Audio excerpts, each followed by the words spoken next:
बिस्मिल्लाहिर्रहमानिर्रहीम, अस्सलाम वालेकुम। वीनस स्पोर्ट्स के साथ आपका मेज़बान शहज़ादा मोइन हाजिर है। जश्न आज़ादी मार्क हक हम भरपूर तौर पर मना रहे हैं और पहली तारीख से लेकर 31 अगस्त तक हम भरपूर अंदाज में जश्न आज़ादी 78 मार्क हक मना रहे हैं। और इसमें हम देख रहे हैं कि पूरे मुल्क के अंदर जहाँ पर मुख्तलिफ तक़रीबात हो रही हैं, वहीं पर सिलसिला खेलों का भी जारी है। जश्न आज़ादी के मौके पर 14 अगस्त पर हमने देखा मुख्तलिफ तक़रीबात हुई, मुख्तलिफ खेलों के मुकाबले हुए और एक मुकाबला जहांगीर खान स्पोर्ट्स कॉम्प्लेक्स में भी मुनक्किद हुआ स्क्वाश का, जहाँ पर बेहतरीन स्क्वाश के प्लेयर ने अपने भरपूर जौहर दिखाते हुए नजर आए। हमारे साथ स्क्वाश के प्लेयर मौजूद हैं, उनसे भी आज हम आपकी मुलाकात भी कराएंगे, बात भी कराएंगे और फीचर के हवाले से उनसे बात भी करेंगे। हमारे साथ मौजूद हैं अब्दुल बासित, बड़े ज़बरदस्त इस इवेंट में कारकर्दगी रही जो लास्ट 14 अगस्त को इंडिपेंडेंस डे के मौके पर हुआ, उन्होंने पहली पोजीशन हासिल की। उसके साथ साथ मोहम्मद साहिम मौजूद हैं, इन्होंने भी बड़ी ज़बरदस्त कारकर्दगी का मुजाहरा किया इस इवेंट के अंदर। उसके साथ साथ मिनाइल हमारे साथ मौजूद हैं और काफ़ी ज़बरदस्त ख़वातीन प्लेयर्स भी नुमाया कारकर्दगी स्क्वाश में अब दिखाती हुई दिखाई दे रही हैं, क्योंकि अगर हम देखें तो बैरून मुल्क के अंदर भी पाकिस्तानी प्लेयर्स बड़ी उम्दा कारकर्दगी का मुजाहरा करते हुए दिखाई दे रही हैं। बासित से बात करते हैं। बासित, सबसे पहले तो जश्न आज़ादी में हमने देखा कि इस दफ़ा जिस तरह हम मना रहे हैं 1 अगस्त से लेकर और अब तक ये सिलसिला जारी है, 31 अगस्त तक ये सिलसिला जारी रहेगा। जिस अंदाज में हम मार्का हक मना रहे हैं, आप समझते हो कि ऐसी एक्टिविटीज़ हर जब 1 अगस्त का आगाज़ हो तो हम 31 अगस्त तक अपने जश्न आज़ादी मनाते रहें, जहाँ तकरीबात भी हो, जहाँ खेलों के मुकाबलों का भी इनेकाद हो? जी बिल्कुल मनाना चाहिए, क्योंकि इंडिपेंडेंस डे कोई छोटा दिन नहीं है, बहुत बड़ा दिन है, ख़ासतौर पर पाकिस्तान के लिए बहुत बड़ा दिन है। और क्योंकि इस दिन पाकिस्तान आज़ाद हुआ था और इस पे जो स्पोर्ट्स ख़ासतौर पर एक्टिविटीज़ होती है, जैसे टूर्नामेंट्स वगैरह होते हैं, तो उसमें मैचेस खेलने में और मज़ा आता है, क्योंकि बंदा फुल जोश से खेलता है और फुल कॉन्फिडेंस में खेलता है, जिससे बहुत मज़ा आता है और बहुत कुछ सीखने को मिलता है और बहुत खुशी होती है। चलें, खुशी होती है। मोहम्मद साहिम, आपसे पूछूँ, जिस तरह आप स्क्वाश में आए हो, क्योंकि बड़ी छोटी उम्र से आपने स्क्वाश खेलना शुरू किया है, किसको देखकर जज्बा पैदा हुआ कि स्क्वाश का प्लेयर बनो? मेरे मामू लोग स्क्वाश खेलते थे। स्क्वाश हमारा फैमिली गेम है, तो जब वो लोग मामू का नाम भी बता दें, फैमिली को तो सिलसिला शुरू करेंगे। लेकिन फैसल खान है, वो मेरे कोच भी हैं और ट्रेनिंग भी वही करवाते हैं, तो उन्हीं को देख के मेरे को ये शौक़ आया।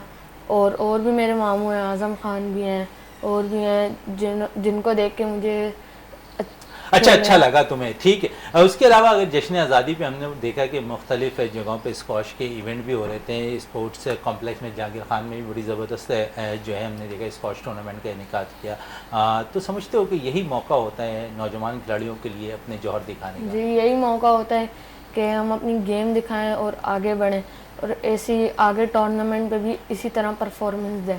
अच्छा, मैं आपसे पूछूं कि आपका आना इस तरफ है कैसे हुआ, क्योंकि अक्सर लड़कियां बैडमिंटन को ज़्यादा फोकस करती हैं, टेबल टेनिस को फोकस करती हैं, स्क्वाश क्योंकि बड़ा स्टेमिना वाला खेल है, तो इस तरफ कैसा आने हुआ आपकी तरफ? Well, Jahangir Khan sports legend, उनके लाइक मैचेस वगैरह देखते थे और हमारी फैमिली में भी सब लोग उनके काफ़ी बड़े लाइक फ़ैन थे कि भाई जहांगीर खान पाकिस्तान के लिए इतना सब कुछ कर रहा है।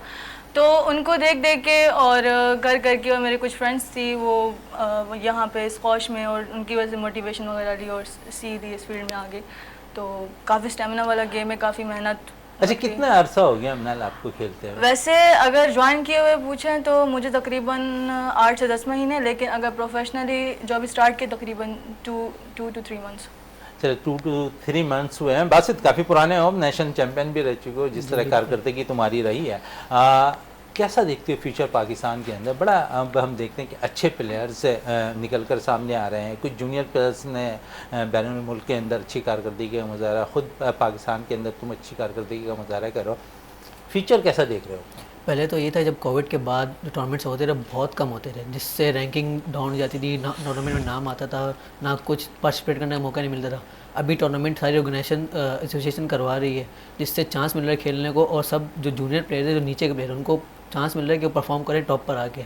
तो अभी जैसे नेशनल इवेंट्स काफ़ी सारे हो रहे हैं, RK JK भी टूर्नामेंट्स ऑर्गेनाइज करवा रहे हैं, जिससे जूनियर प्लेयर्स हैं वो भी आगे खेलते हैं सीनियर प्लेयर के साथ। एक तो उनको गेम अच्छा मिलता है, दूसरा ये है कि उनको चांस मिलता है कि वो अपनी गेम दिखा कर अपनी परफॉर्मेंस दे सकें। चले, परफॉर्मेंस दे सकें। और साहिब, अभी तक क्या जहन में रखा हुआ है तुमने किस किस्म की कारकर्दगी दिखानी? क्योंकि करंटली अगर हम देखें तो मुख्तलिफ जो इवेंट्स, सबसे इम्पोर्टेंट इवेंट अब नेशनल गेम्स आने वाले हैं, कोई प्लान रखा है नेशनल गेम्स के लिए? जी, मेरे प्लान तो बहुत सारे होते हैं और मैं अभी पाकिस्तान नंबर 1 हूँ और मैंने बहुत सारे टूर्नामेंट खेले हैं और बहुत सारे मैंने टाइटल लिए हैं पाकिस्तान में भी। और मैं अभी तक एक इंटरनेशनल टूर्नामेंट खेले जिसमें 500 बच्चे थे और उनमें से मैं सेकंड आया था। अच्छा, सेकंड आए थे। अच्छा, एक्सपीरियंस कैसा रहा पाकिस्तान के अंदर और पाकिस्तान से बाहर? पाकिस्तान के अंदर भी बहुत अच्छा एक्सपीरियंस रहता है, अलग अलग जगहों पे जाना होता है, अलग अलग शहरों में, और बाहर भी बहुत अच्छा एक्सपीरियंस होता है। अच्छा, बाहर होता है, लेकिन अगर हम देखें तो एक वक्त हम राज किया करते थे स्कॉश के अंदर, और अब थोड़ा सा डाउनफॉल ज़रूर है, लेकिन जिस तरह अब जूनियर सतह पर खिलाड़ी कारकर्दगी दिखा रहे हैं यहाँ पर टाइम, तो हम उम्मीद करते हैं कि जिस तरह हमारा खोया हुआ मुकाम है ना, मैं समझता हूँ कि स्कॉश में दोबारा आ जाएगा, क्योंकि जूनियर वो होते हैं प्लेयर्स जो ग्रास रूट लेवल से निकल कर सामने आते हैं और फिर कारकर्दगी दिखाते हैं, और अब ये हम देख रहे हैं कि यहाँ से हमें जूनियर सतह पर अच्छे प्लेयर्स मिल रहा है। जी, क्योंकि हर प्लेयर बहुत मेहनत करता है, बहुत स्ट्रगल करता है, इसी वजह से पाकिस्तान के प्लेयर्स आगे आते हैं। अच्छा, कुछ क्योंकि मेरे अक्सर जो है जानशर खान मेरे साथ होते हैं और टेलीफोन लाइन पर, वो अक्सर ये कहते हैं कि माजी में अगर देखें तो प्लेयर्स तकरीबन 12 घंटे 10 घंटे ट्रेनिंग करते थे। अब उन्होंने कहा कि घंटे 2 घंटे ट्रेनिंग करते हैं। क्या कहोगे, कितनी ट्रेनिंग बेस करती है इस स्कॉश के लिए? इतनी ट्रेनिंग तो बेस नहीं करती है, कम से कम 5 to 6 आवर्स करनी चाहिए ट्रेनिंग। अच्छा, चलें नाइल, आपकी तरफ कितनी देर ट्रेनिंग करती हैं आप? मैंने स्टार्ट किया प्रोफेशनली तो मैं सुबह 8 से लेकर 3 बजे तक मेरी ट्रेनिंग चलती थी। अच्छा, कितनी ट्रेनिंग दरकार होती है स्कॉश के अंदर? क्योंकि मैंने एक मिसाल दी, लेजेंड प्लेयर हैं जानशर खान, उन्होंने ये कहा कि हम अपने दौर में 10-12 घंटे ट्रेनिंग किया करते थे। जितनी ज़्यादा ट्रेनिंग करोगे उतना ज़्यादा स्टेमिना डेवलप होगा, उतना ज़्यादा आपके अंदर एक कॉन्फिडेंस आएगा कि भाई मैं एक लेवल पे जाके खेल सकता हूँ। क्योंकि आप अगर टेक्निकल ट्रेनिंग भी ज़रूरी होती है, उसमें ज़्यादा टाइम नहीं दरकार होता, लेकिन अगर आपको अपना स्टेमिना और अपना कॉन्फिडेंस बिल्डअप करना है और एक लेवल पे आना है, तो आपको तकरीबन सही कहते हैं 10 से 12 घंटे ट्रेनिंग। 10 से 12 घंटे वैसे ट्रेनिंग की बात हो रही है। खुद एक ऐसा प्लेयर जिसने 555 मैचेस अपने नाम किए में रिकॉर्ड होल्डर है, वो भी आज इस वक्त भी मैं कह सकता हूँ, मैंने जब भी उन्हें देखा है तकरीबन 3-4 घंटे तो उन्हें सिर्फ रनिंग करते हुए देखा है। तो ट्रेनिंग बड़ी बेस करती है। आप किस तरह जद्दोजहद करते हो इस फील्ड के अंदर? असल में स्क्वाश जो हमारी गेम है, उसमें सबसे जो मेन चीज़ होती है स्टेमिना होता है। तो सुबह उठ के अगर रनिंग जो नहीं करता तो मेरे ख्याल से वो कोई टूर्नामेंट परफॉर्म नहीं कर सकता, क्योंकि सुबह में जो ट्रेनिंग होती है वो फिर आप शाम दोपहर में भी लगे हो तो वो उतनी फ़ायदे में नहीं होती, क्योंकि सुबह में ज़्यादा फ़ायदा होता है। तो सुबह जैसे कि मैं अपना रूटीन बताऊँ तो मैं सुबह पहले रनिंग करता हूँ अपने ग्राउंड में जाके बेस में, और उसके बाद फिर मैं फ्रीट क्लब जाता हूँ तो उधर 1 घंटा पहले जिम करता हूँ, उसके बाद थोड़ा रेस्ट के बाद कुछ खाता हूँ, अच्छी मील लेता हूँ, और उसके बाद फिर मैं स्क्वाश ट्रेनिंग करता हूँ सर नवीद के साथ। वो फिर ट्रेनिंग करवाते हैं, सब चीज़ें सिखाते हैं कि इस वक्त पे ऐसी शॉट्स खेलनी है, ऐसा अगर क्रूशल पॉइंट्स होंगे तो फिर इस तरह गेम खेलना है, अटैकिंग गेम खेलना है या डिफेंसिव खेलना है, तो वो सब चीज़ें सर समझाते हैं, जिससे वजह से फिर मैं टूर्नामेंट में अच्छा परफॉर्म करता हूँ, और जो मैं जीतता हूँ टूर्नामेंट वो सर नवीद की वजह से जीतता हूँ।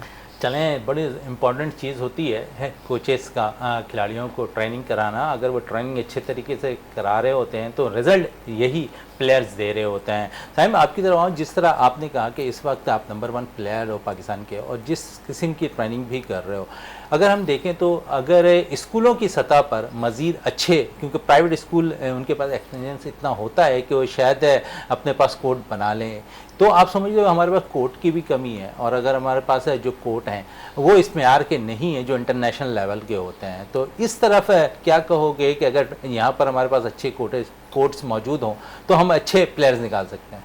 बात कोर्ट्स की नहीं होती, बात प्लेयर की होती है।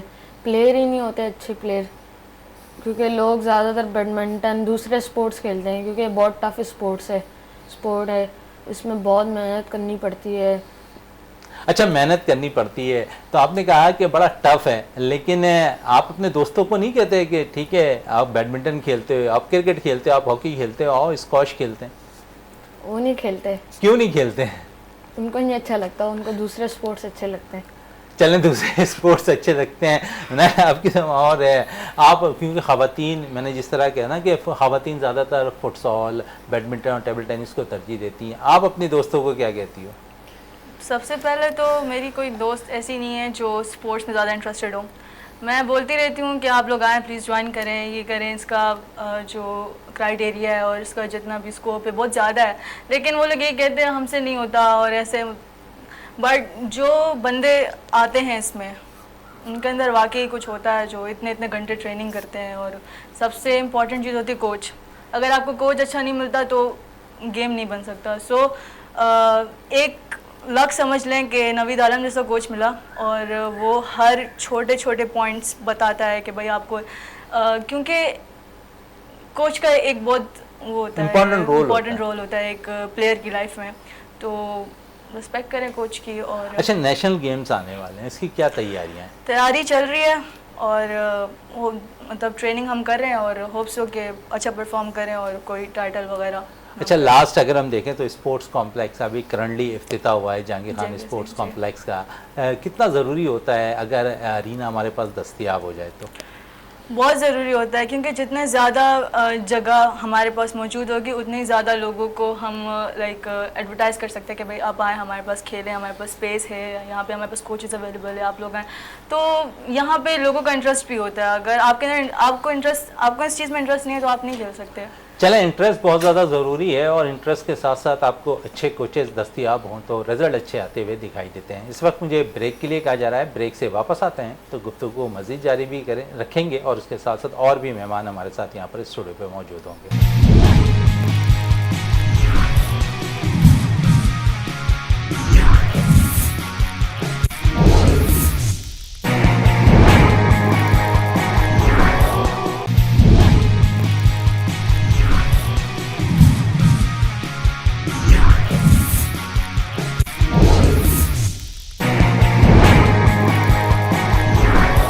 Welcome back. और जिस तरह हम वक्फे से कबल बात कर रहे थे स्कॉश के हवाले से, तो और हमने कहा था कि और भी मेहमान हमारे साथ यहाँ पर मौजूद होंगे, तो अब इस स्टूडियो पे हमें ज्वाइन कर लिया है इकबाल मेमन साहब ने, स्पोर्ट्स एनालिस्ट भी हैं, उसके अलावा बेहतरीन स्कॉश प्लेयर भी हैं, पब्लिक स्कूल हैदराबाद के प्रेसर भी हैं, हमारे साथ उन्होंने ज्वाइन किया है। उसके साथ साथ स्कॉश प्लेयर जोनीरा ने हमें ज्वाइन कर लिया है स्टूडियो के। और इकबाल मेमन की तरफ चलते हैं। इकबाल साहब, स्कॉश खुद भी खेलते रहें और अब कारकर्दगी अच्छी हो रही है पाकिस्तान टीम की स्क्वाश में, जूनियर सतह पे भी पाकिस्तानी प्लेयर अच्छा परफॉर्म कर रहे हैं, क्या कहेंगे? देखें, बिल्कुल आपकी जो है, मैं पहले भी जो है ये कह चुका हूँ कि जब तक जो जहांगीर खान और जहांशेर खान कहते हैं उस पर अगर अमल नहीं होगा तो हम उस ऑप्टिमम लेवल पे नहीं जाएंगे।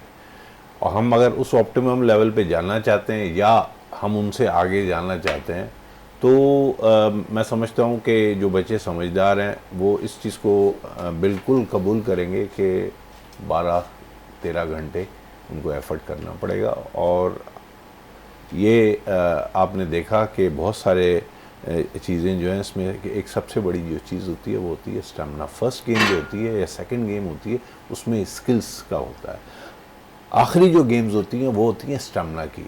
इवन अगर आप जहांगीर को देख लें तो जब वो इनिशियली उसमें आए थे तो उन्होंने वो स्टेमिना की बुनियाद पर जीते थे, नहीं तो अभी तक एग्री करेंगे लोग कि स्टाइल में कमर जमा हुआ नंबर 1, ठीक है, दुनिया में। तो स्टेमिना बहुत ज़्यादा इन रैकेट गेम्स में, स्पेशली स्क्वॉश पे और बैडमिंटन में इसका अमल दखल है।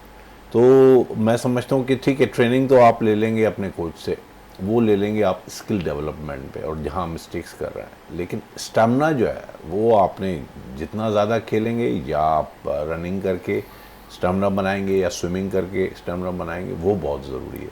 क्योंकि आखिर में जो आपको जिताएगा, जब तक आपकी टांगों में जान है, जब तक आप रिट्रीव करते रहेंगे, क्योंकि टांगें आपको वहाँ बॉल तक लेके जाएंगी, हाथ नहीं। तो ये चीज़ आप मेक श्योर करें कि आपका स्टेमिना इतना भरपूर हो कि आप जो है रिट्रीव करते रहें आखिर तक। और फिर आप देखें, दोनों निडाल हो चुके होते हैं जो भी खिलाड़ी होते हैं, लेकिन आखिर में जिसका स्टेमिना अच्छा होता है वही जीतता है। चलें, आखिर में जिसका स्टेमिना अच्छा होता है वही फतह हासिल करता हुआ दिखाई देता है। जोनीरा हमारे साथ मौजूद है, स्कॉश प्लेयर। किस तरह इससे स्कॉश की तरफ आना हुआ? पहले CNS हो रही थी 2021 में, तो उधर से मेरे भाई ने देखा, उसने बताया कि ऐसे ऐसे खेल है, मैंने कहा कि मैं भी देखूंगी। तो वहाँ से मेरा इंटरेस्ट बढ़ा कि मैंने कहा कि अच्छा गेम है, काफ़ी स्टेमिना डेवलप होता है इससे आपका, और वैसे भी बहुत खेलना चाहिए, लड़कियों को तो स्पेशली खेलना चाहिए फिटनेस के तौर पे, और वैसे भी करियर अच्छा बनता है इसके अंदर। कितने अरसे हो गए हैं अभी तक स्कॉश अभी मुझे ज्वाइन किए हुए आपको? 3 साल हो गए हैं, 3 से 4 नेशनल सतह पर कोई इवेंट खेला है आपने? जी खेला है, क्या पोजीशन? मैकडॉनल्ड्स पे खेला था। पोजीशन ऐसा नहीं है, लेकिन एक क्वार्टर फाइनल तक और सेकंड राउंड ऐसा हम लोग जाए, अपना जितनी आपकी प्रैक्टिस होती है आप उतना अच्छा अपने आप को डेवलप कर सकते हो आगे मैचेस के तो अंदर। एग्री करती हो यहाँ पर इकबाल मेमन साहब की कि यकीनन 8-10 घंटे 12 घंटे ट्रेनिंग होनी जी। चाहिए? बिल्कुल, इसके तो स्टेमिना बहुत चाहिए होता है, बगैर स्टेमिना के आप स्क्वॉश नहीं खेल सकते। अगर आपके पास कह लें आप 1 घंटा के अगर आपके पास स्टेमिना भी होगा ना, तो फिर भी आपको अपना स्टेमिना इतना डेवलप करना चाहिए कि आप एटलीस्ट मैक्सिमम 5 गेम लगातार खेल सकें। मतलब अगर आपका स्टेमिना टूटेगा तो फिर आप तो ख़त्म, बिल्कुल आपसे नहीं खेला जाएगा उसके बाद। चले स्टेमिना टूटेगा तो सारी चीज़ें ख़त्म होती ही दिखाई देंगी। बस तो बात हो रही थी यहाँ पर अपने कैरियर के हवाले से, जो प्लेयर्स हमारे पास निकल कर नए आ रहे हैं, आप समझते हो कि फ्यूचर के लिहाज से हम इनसे तवक्को कर सकते हैं, ख़ुद आप भी, कि जिस तरह जहांगीर जानशेर कारकर्दगी दिखाया करते थे माजी में, उस तरह आप लोग भी दिखाओगे? जैसे वो ट्रेनिंग करते थे तो उतनी ट्रेनिंग तो खैर अब कोई नहीं करता, लेकिन अभी जो जूनियर प्लेयर जो आ रहे हैं, जैसे अभी नूर ज़मान ने वर्ल्ड 23 जीती और हमजा खान ने जो वर्ल्ड जूनियर जीता, तो वो पहले तो कितने सालों तक कोई नहीं जीता, तो 10 साल बाद इन्होंने जीता टाइटल लिया। तो अगर जूनियर मेहनत करेंगे तो वो भी उस लेवल तक कोशिश कर सकते हैं आने की, लाजमी नहीं कि उस तक पहुँचे, लेकिन उस तक कोशिश कर सकते हैं कि पहुँचें और जो है पाकिस्तान का नाम मज़ीद रोशन करें। अच्छा, नवीद की आपने बात की, जिस तरह पूरे ओवरऑल अगर हम देख लें तो बड़ी मेहनत करते हैं अपने खिलाड़ियों के ऊपर। आप समझते हो कि ऐसा ही 3-4 और हमारे पास अच्छे कोचेज़ आ जाएं तो अच्छे प्लेयर्स और बन सकते हैं हमारे पास? जी बिल्कुल, जैसे सर नवीद है, उन्होंने सबका जो है एक शेड्यूल बनाया होता है कि जूनियर प्लेयर इस टाइम खेलेंगे, सीनियर इस टाइम खेलेंगे, और सबको उनके गेम के मुताबिक और कैटेगरी के मुताबिक सर ट्रेनिंग करवाते हैं। जैसे कि अगर मैं अपनी बात करूं तो मैं अंडर 19 में खेलता हूं, तो सर मुझे सीनियर प्लेयर के साथ खिलवाते हैं ताकि उनसे मुझे सीखने को अच्छा मिले, और उनसे ज़्यादा मुझे मतलब कि भागता ज़्यादा उनके साथ, तो रनिंग वगैरह और जो है कोर्ट में जो ट्रेनिंग होती है वो सब अलग होती है जूनियर के लिहाज से। तो सर मुझे उनके साथ खिलाते हैं, सर समझाते हैं कि अगर सीनियर प्लेयर इस शॉट पे इस वक्त पे ऐसे शॉट खेल रहा है तो तुम्हें भी इस तरह खेलना है, फिर लूज़ उसको रिटर्न नहीं देना। तो सर समझाते हैं, सर पूरा टाइम देते हैं एक एक बच्चे को समझाते हुए, ऐसे नहीं कि बस वो अपने लगे हुए हैं और लगे बस टाइम पास वाला ये वाला एलिमेंट नहीं। चले टाइम पास वाला नहीं है। इकबाल मेमन साहब, अगर थोड़ी सी हम बात करें ग्लास कोर्ट की, तो इस वक्त अगर हम देखें तो हमारे पास एक बेहतरीन जो है अभी बना है, और जिसने इंटरनेशनल लेवल के लिहाज से मैं कह सकता हूँ कि वो ग्लास कोर्ट है, और इस्लामाबाद के बाद एक कराची में इजाफा हुआ, कुछ और भी मज़ीद कोर्ट बने, जिस तरह जहांगीर खान स्पोर्ट्स कॉम्प्लेक्स में बाकायदा उसका इफ्तिताह हुआ कोर्ट का, लेकिन हमारे पास इंटरनेशनल मेयार के कोर्ट मौजूद नहीं है, ग्लास कोर्ट है। तो आप समझते हैं कि हमारे पास जितने ज़्यादा होंगे इतने अच्छे प्लेयर्स मौजूद होंगे? देखें, मेरा ख्याल है कि बासित ने शायद ये पहले भी कहा था कि खिलाड़ी हमारे पास इतने मोटिवेटेड नहीं है। हमारे पास ये ऐसे ग्लास कोर्ट्स पहले नहीं थे जब जहांगीर और जानशेर खेला करते थे। मेरा ख्याल है जहांगीर के ज़माने में उस वक्त आके लगा था ये फ्लीट क्लब वाला। तो देखें, उस वक्त तो उन्होंने प्रैक्टिस वॉल पे भी की थी, और स्टेमिना अच्छा जो है ना 10 किलोमीटर वो भागते थे, रनिंग करते थे, और फिर अपने स्किल जहांगीर अभी भी करते हैं जहांगीर। एग्जैक्टली। तो उनको पता है ना, उनको तो पता है कि इस चीज़ का। और देखे, मैं आपको एक चीज़ बता दूं कि आपने 555 का जो है कंसेक्यूटिव रिकॉर्ड है जहांगीर खान के पास, तो जब तक आप 600 का रिकॉर्ड अपने जहन में नहीं रखेंगे आप उस लेवल को अबूर नहीं करेंगे। वो भी इंसान है, आप भी इंसान है, कोई वो एलियन नहीं है। तो इस वजह से अगर हमारे बच्चे उस लेवल पे जाना चाहते हैं तो उसको इजीली क्रॉस कर सकते हैं, लेकिन उनकी डेवलपमेंट क्या होगी, उनको 400%, 500% मेहनत करनी पड़ेगी। ये जो आजकल के बच्चे कहते हैं ना 100%, वो 100% नहीं है। जहांगीर और जानशेर और उससे पहले के लोग जो थे, उनकी मेहनत जो थी वो 400 to 500% थी। और आपने अगर उस टारगेट को जहन में रखना है कि मुझे जो है 600 या 650 को क्रॉस करना है, तो फिर आप वो चीज़ कर सकेंगे। अभी तो वो क्रिकेट के ब्रैडमैन हैं, और वो उनके रिकॉर्ड के करीब कोई नहीं जा रहा है, जहांगीर और जानशेर, दुनिया में कोई नहीं जा रहा। लेकिन ये है कि उसको अचीव करने के लिए पहले जॉफ हंट भी थे, हाशिम खान भी थे, आपने वो रिकॉर्ड भी तोड़े, तो इसको भी आप रिकॉर्ड तोड़ सकते हैं। 400 का रिकॉर्ड है ब्रायन लारा का, अभी मडलर जो है तोड़ते तोड़ते रह गया, वो सिर्फ कर्टेसी में मारा गया। तो आप कर सकते हैं, बासित कर सकते हैं, क्या नाम है इनका, हाँ, वो कर सकती हैं, लेकिन ये है कि डेफिनेटली उसके लिए वो वाली मेहनत करनी पड़ेगी।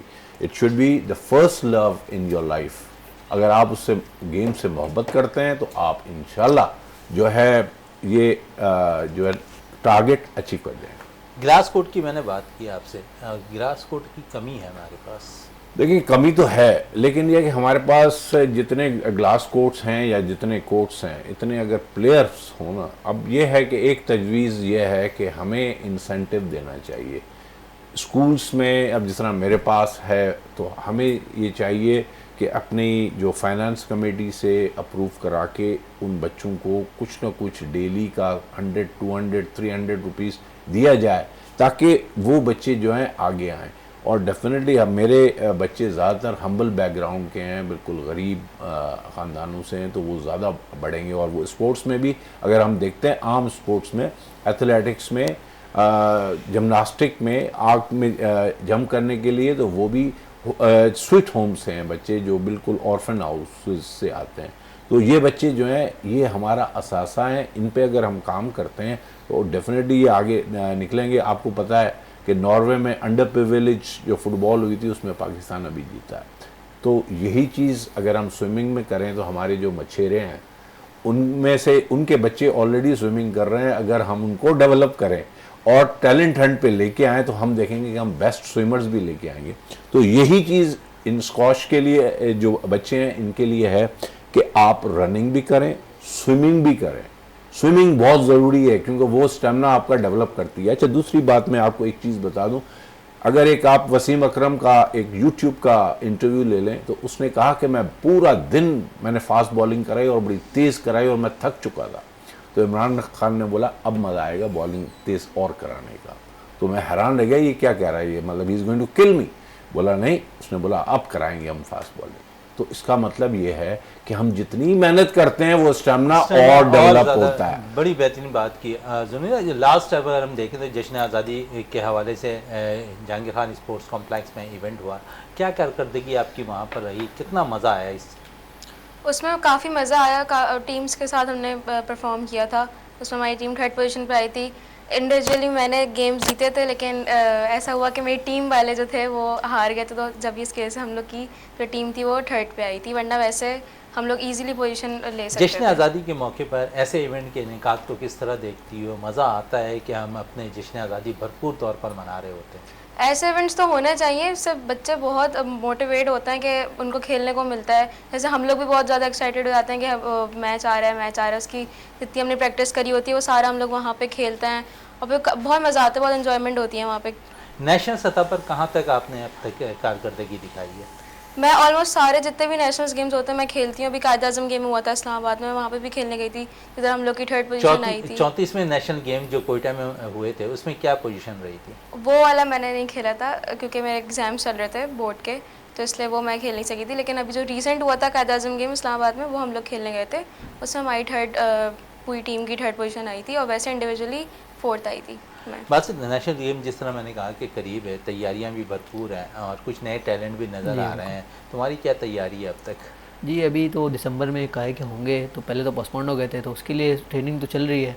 और बाकी उन्होंने कहा कि नवंबर में एंड में होंगे ट्रायल्स होंगे, जो मेंस और वुमेंस टीम को सिलेक्ट करेगी, जो टीम सिंध है, तो उसमें ट्रायल लूँगा इंशाल्लाह। जो सिलेक्ट हो गए फिर जो वहाँ पे मैचेस होंगे तो उसमें अच्छा परफॉर्म करूँगा। चलें, अच्छा परफॉर्म करने की भरपूर तौर पर कोशिश करेंगे, बासित भी कह रहे हैं, और उम्मीद करते हैं कि जो सिंध की टीम बने वो बेहतरीन टीम बने और टाइटल यहाँ पर नेशनल गेम्स में हासिल करते हुए दिखाई दे। इस वक्त ब्रेक के लिए कहा जा रहा है, ब्रेक से वापस आते हैं तो गुफ्तगू को मज़ीद जारी रखते हैं।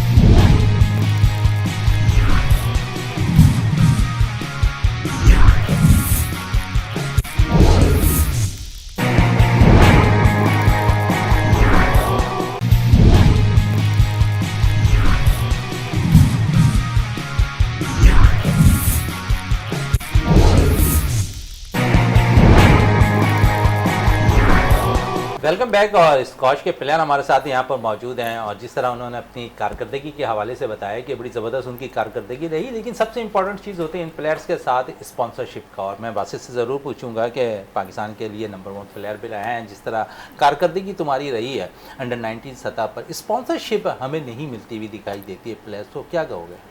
स्पॉन्सरशिप एक प्लेयर के लिए बहुत ज़रूरी होती है, क्योंकि बगैर स्पॉन्सर के वो आगे नहीं बढ़ सकता। जैसे कि बहुत सारे टूर्नामेंट्स में जो एंट्री फ़ीस होती है, ख़ासतौर इंटरनेशनल्स में, तो उसमें एंट्री फ़ीस इतनी होती है कि अफोर्ड ही नहीं कर पाते, वो इतनी एक्सपेंसिव होती है।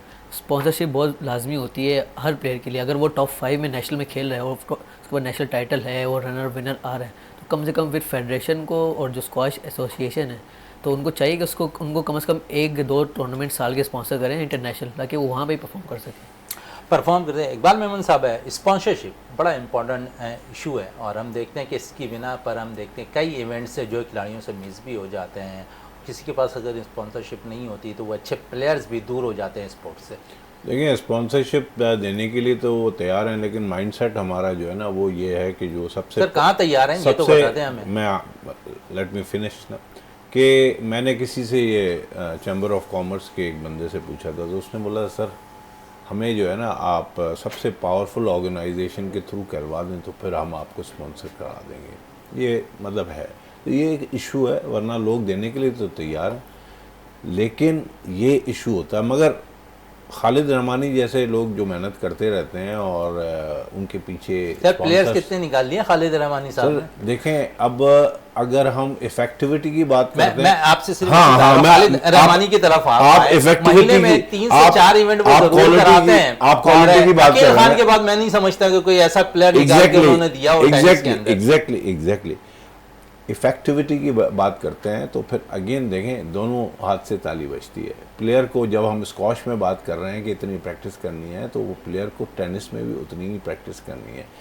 खालिद रहमानी वाली बात अगर आपने कही तो वो you can always take the horse to the water but can't make it drink. अगर घोड़े को आप पानी तक ले तो जाएंगे लेकिन वो पिएगा खुद ही, आप उसका जो है ना सर पकड़ के नहीं पिला सकते। तो खिलाड़ी का अपना भी मोटिवेशन होनी चाहिए। हालांकि टेनिस में ज़्यादातर अमीर तबका है क्योंकि उसके बॉल्स भी महंगे हैं और बड़े बड़े लोग हैं, लेकिन अगेन वहाँ पे पॉलिटिक्स भी है।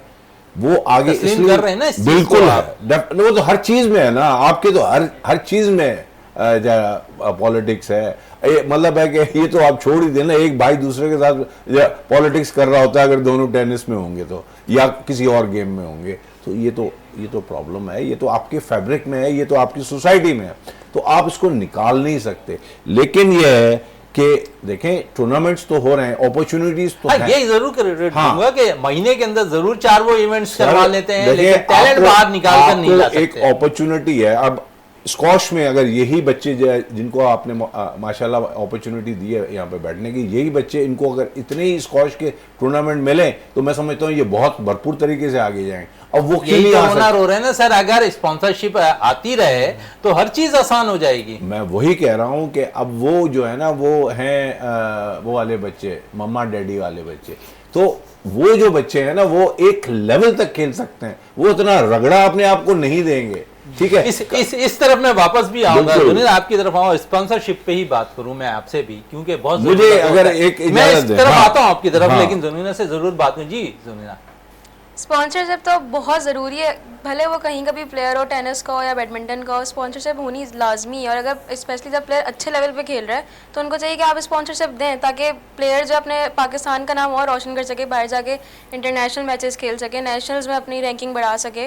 तो बहुत ज़रूरी है स्पॉन्सरशिप, और चाहिए कि ऐसे प्लेयर्स को दी जाए स्पॉन्सरशिप। देखो सिंध हुकूमत इस पर बहुत ज़्यादा काम कर रही है स्पोर्ट्स के ऊपर, और मैं समझता हूँ कि जिस तरह उन्होंने इवेंट ऑर्गेनाइज़ किए, लास्ट अगर देखें तो 14 अगस्त के अंदर भी सिंध हुकूमत एक इवेंट ज़रूर नया नाज़िमाबाद के अंदर स्क्वॉश का कराया, लेकिन शायद आप लोगों तक वहाँ तक रिसाई हुई या नहीं हुई मुझे नहीं इल्म है, लेकिन इवेंट उन्होंने ज़रूर ऑर्गेनाइज कर लिया। जी, अभी इवेंट उन्होंने करवाया था एनसीसी के अंदर नीचे ग्राउंड में, तो उसमें मैंने पार्टिसिपेट किया था, शॉट पुट के अंदर, फिर एथलेटिक्स के अंदर मैंने खेला था। उसके बाद फिर मैं डायरेक्ट स्क्वॉश का टूर्नामेंट जो अभी हुआ था जहांगीर खान के अंदर, वो भी मैं खेलने गई थी। तो ये कि हिस्सा लेती रहती हूँ मैं उसके अंदर। चले हिस्सा लेते हैं। आपके सवाल पर आता है, आप कह रहे हैं कि मम्मी पापा वाले जो बहुत ज़्यादा अरसे तक नहीं डिलीवर कर सकते हैं स्पोर्ट्स के अंदर। दूसरी तरफ आऊँ तो दूसरा पहलू आप शायद भूल गए कि बहुत से ऐसे प्लेयर्स हैं जो खेल रहे हैं अपने मुल्क के अंदर, कुछ एक नेशनल सतह पर इवेंट उन्होंने खेला, उसके बाद बैरून मुल्क चले गए, वहाँ ज़्यादा उसको तरजीह दे रहे हैं।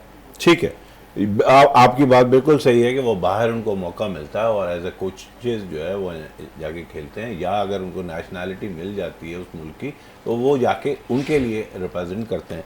देखें जब खिलाड़ी को ये पता चल जाएगा। अच्छा, मैं थोड़ा सा फिर स्पॉन्सरशिप पे दोबारा आता हूँ। चले पहले आप। हाँ, उसमें यह है कि इज अदर वे राउंड, आप अच्छे खिलाड़ी बन गए, स्पॉन्सर आपके पीछे पड़ना शुरू हो जाएंगे। बाकी वैसे ग्रास रूट लेवल पे नहीं करेंगे, क्योंकि यही जो माइंडसेट है वो आप गवर्नमेंट की सतह पे नजर आता है। कोई भी गवर्नमेंट आप उठा के देख लें, ठीक है, आर्म फोर्सेस की देख लें, पॉलिटिकल की देख लें, सबका यही माइंडसेट है, sports is not a priority. सिर्फ जो भी बिट्स एंड पीसेस में स्पोर्ट्स आपने कॉम्प्लेक्सेस बना दिए, उनकी मेंटेनेंस नहीं हो रही, स्कूल्स बना दिए, उनकी मेंटेनेंस नहीं हो रही, वो फिर आप बैरिया को दे देते हैं या IBA सखर को दे देते हैं, क्योंकि वो आपसे संभाले नहीं जाते। तो स्पोर्ट्स का भी यही हाल है। हाँ, अब ये है कि या तो स्पोर्ट्स भी वो दूसरों को दे दें। बाकी दूसरी बात ये है कि देखें, इंजरीज से हम डरते हैं, हम मरने के लिए तैयार हैं, लेकिन जो है कफन से डरते हैं। स्टोक्स, हम थोड़ा सा क्रिकेट पे जाते हैं क्योंकि हमारे पास ज़्यादा एग्जांपल्स क्रिकेट में हैं। जोफ्रा आर्चर आए दिन जो है ना इंजर्ड रहता है, लेकिन उसको रिहेबिलिटेशन होती है, वो दोबारा आता है, रगड़ा देता है अपने आप को। स्टोक्स जो है वो अपने आप को रगड़ा देता है, उसकी टांग में दर्द है। शोएब अख्तर का आप याद करें कि उसको इंजरी हमेशा नी की होती थी, दुनिया का फास्टेस्ट बॉलर, लेकिन अपने आप को रगड़ा देता था वो। कितने खिलाड़ी रगड़ा देते हैं, और मेरे मतलब ये बच्चे बैठे हुए हैं, इनसे पूछें कि हम स्कॉश में कितना रगड़ा देते हैं। तो हमें अपने आप को रगड़ा देना पड़ेगा उस लेवल पे जाने के लिए, जहांगीर के लेवल पे या अकील खान के लेवल पे, या हम जो है इंटरनेशनल टेनिस प्लेयर्स जो हैं उनके, हमारे पास ज़्यादा से ज़्यादा मेरा ख्याल है एक ही बंदा या दो बंदे जो हैं वो विंबलडन सिंगल्स खेल चुके हैं शायद, और एक सईद हुआ करते थे और किसी ज़माने में। तो हमने अभी तक टेनिस में वो जो है माइलस्टोन अचीव नहीं किया। स्क्वॉश में डेफिनेटली किया है। इसका मतलब है कि हम स्क्वॉश में अब भी कर सकते हैं। इस वक्त भी हमने जो है अंडर 23 में नूर जमान जीते हैं, और हमें जो है बासित की सलाहियत पे जो है बिल्कुल भरपूर यकीन है कि ये सिर्फ मेहनत करेंगे तो आगे आएंगे। ये बच्ची जो है ये भरपूर मेहनत करेगी तो आगे आएगी। तो इंशाल्लाह हमें उम्मीद है इन पे, और स्पेशली क्योंकि आपने जब मुझे कहा कि स्क्वॉश के प्लेयर्स आ रहे हैं, तो मैं इसी वजह से आया कि मैंने बोला यार इनसे भी गुफ्तगू हो जाएगी। तो हमें उम्मीद है कि हम दोबारा, और देखिए मैं आपको एक चीज़ बता दूं, हम 78 ईयर्स के हो गए हैं, ठीक है, पाकिस्तान बूढ़ा हो चुका है, लेकिन बूढ़ा नहीं होता मुल्क, सुने तो सही, लेकिन उसमें से 40-45 साल हमने दुनिया पे हुकूमत की है, वो स्क्वॉश की सूरत। ये हमें इससे ज़्यादा नहीं, मगर हॉकी में हमने इतनी नहीं की। हमें जो फ़ख्र है वो स्क्वॉश में है। मतलब है कि जब जहांगीर और जहांशेर का ही दौर देख लें तो 20 साल तो यही हो गए, 2 डेकेड्स तो यही हो गए ना। फिर आप हाशिम, मैं एक किताब पढ़ता था Guinness book of world record, ठीक है, उसमें जो जिन खिलाड़ियों के नाम होते थे उसमें स्क्वॉश के भरपूर तरीके से हाशिम खान और इनके नाम हुआ करते थे।